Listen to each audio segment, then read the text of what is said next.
let me get into Saturday night. So last week when we spoke to you last, remember everything was about sunglasses and hats and how to speak to adults. And the prevailing wisdom from so many is, Colorado's going to be mad. They're going to run up to score. They're 23-point favorites, and the line went up to 24, 24.5 in some places. So what happened? Colorado State hops out to an early lead. A ton of penalties, a late hit, which Travis Henry tried to come back from. He got hit in the first quarter, played in the third quarter, and then left, went to the hospital. Apparently he's got a lacerated liver, so missed a couple of weeks. It was a physical, borderline, dirty sort of game for both sides, to be totally candid. And I loved every second of it. It was great. Felt like Colorado State played conservatively down the stretch in terms of 4th and 2. They decided not to go for it. The punt did pin Colorado deep at the 2-yard line, but Jay Sanders saved the day. And then in overtime, Colorado scored, kicked the extra point. Colorado State scored and chose to kick the extra point, play for double overtime, where they ultimately lost. And Jay Norvell didn't go for 2. I'll just say this. I think college coaches so oftentimes can be hypocrites. Right? They can be totally hypocrites in regards to things they say and things they do. And Jay Norvell is a perfect example of it, right?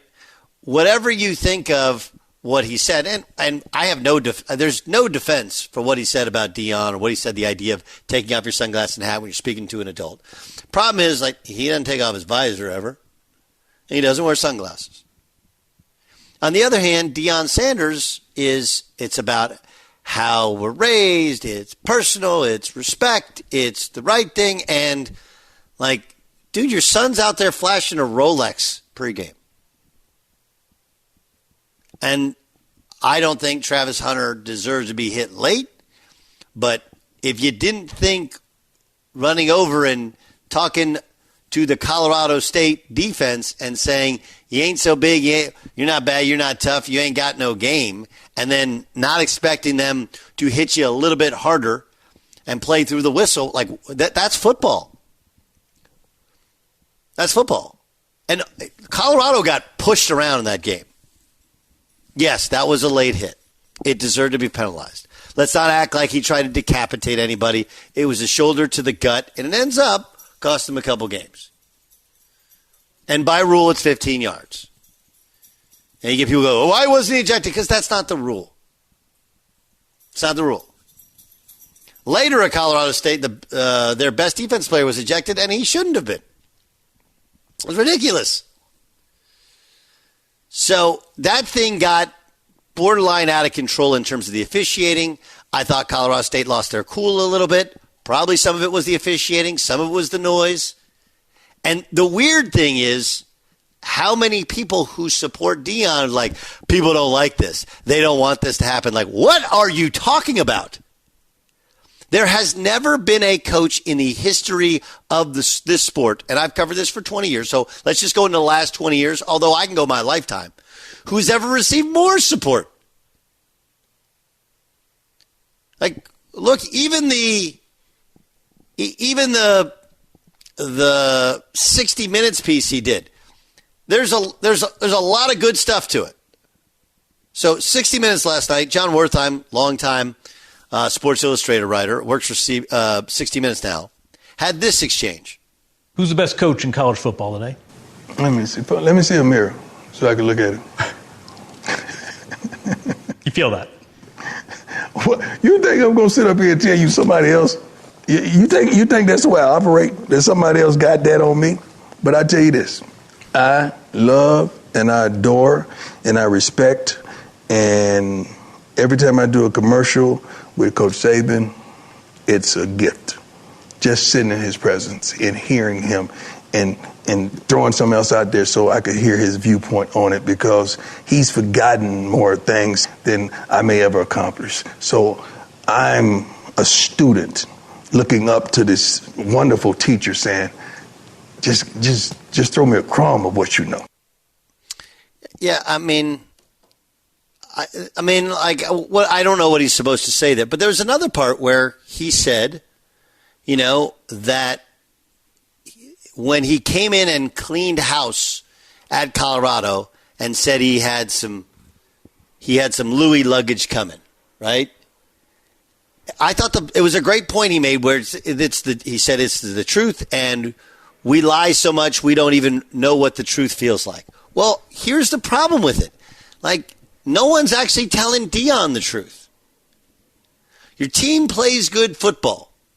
They play generally the right way. But that doesn't mean, like, even Shedeur Sanders, as incredible as he's been in games, like, really, you're going to flash a Rolex to teams and just run it? Like, that's okay if that's how you want to handle yourself. But don't tell us you're about the right things, and don't tell us that no one's out to get you until you start acting a way in which we go like, what are you doing here? I don't know about you, but in the dictionary definition of taunting, Travis Hunter did, and what Shedeur Sanders did was taunting for the game. And there's video of Shedeur Sanders poking the eyes, doing the old, Mo from Larry, Curly, and Mo, poking the eyes of the dude. I like watching Colorado play football. The rest of it is nonsense to me. It's just nonsense. And this has been Deion's entire career. Like, no one has ever doubted the talent. No one's ever doubted the intelligence. No one has ever said anything. And then you create this, like, well, if you're not 100% for us, you're against it. Like, that's not true. That's not how the world actually works. And so you create enemies where they don't previously exist. Nobody's uncomfortable with it. Like, this is the sport. I watched BYU and Kalani Sitake, who's the head coach. They brought in 60 new guys. They're 2-0. They just won on an SEC field. But what they didn't do was flash jewelry or call out the other opponent or challenge the other opponent's toughness before the game. Like, we got in the place where it is a thing. It is a happening. In 2 Saturdays, they're going to play USC on their home field. It's a noon Eastern time start, okay? But it's USC. And if you thought there were stars there in attendance Saturday night, wait till you see in 2 weeks.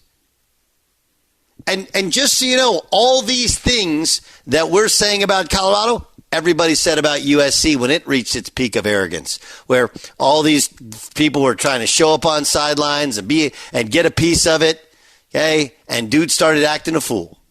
It's a repeated cycle that happens. And while it's fair, okay, to point out, go like, hey, hold on now, Colorado State, are you coaching it or are you allowing it? Jay Norvell, guy hits a kid late, do you take him out of the game? All right, but we're allowing the taunting to occur on the other side? Just so you're aware, the reason they have such strict taunting penalties is that very hit. That's why. Like, we're all aware of that, right? The reason that there's so many rules in so many sports against taunting is because not everybody reacts really well when you try and humiliate them. Right? Not everybody reacts all that well to you.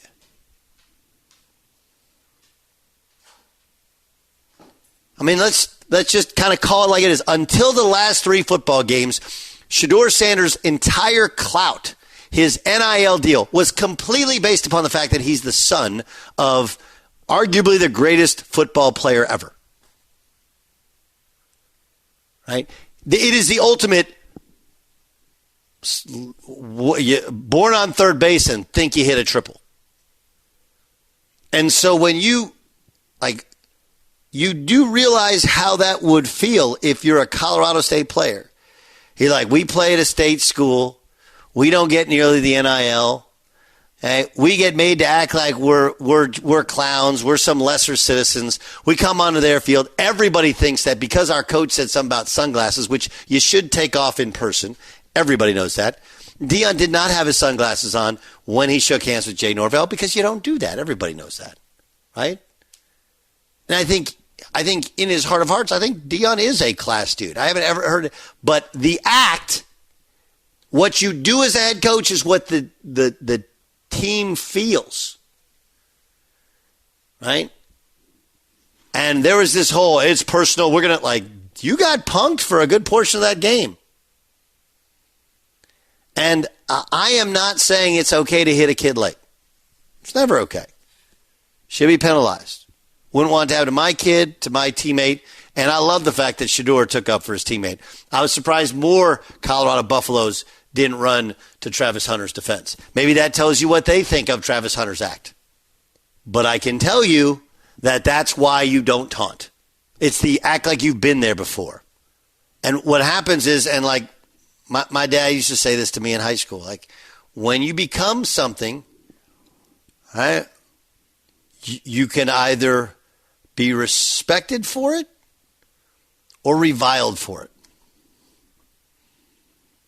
And just the lack of, Deion's whole thing is truth and honesty towards, all right, no one's being honest with him.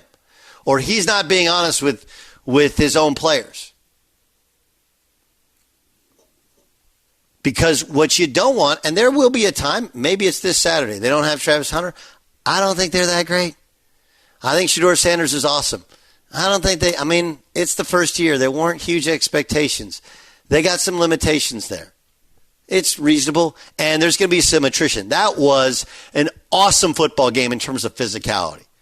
Was there things, and Colorado State, I think, lost their mind some of those late penalties, some of those late decisions, should have won the game, and Colorado found a way. And that does speak to coaching. That does speak to his, the Horn kid dropped 2 balls, easy ones, early in the game, and he gave him a hug. The guy knows what he's doing. It's the other stuff we're do we need to taunt everybody? Buyer, where are you on this one? Because you are a football purist, a football fan, and a huge college football fan. On the hits or on the whole Colorado thing in general? The whole Colorado thing in general. I think it's great for the sport. I go back to the 2 legit to quit days with the Falcons, and I know that's professional, but I think that's what Deion has brought. Heck, Lil Wayne brought them out of the tunnel.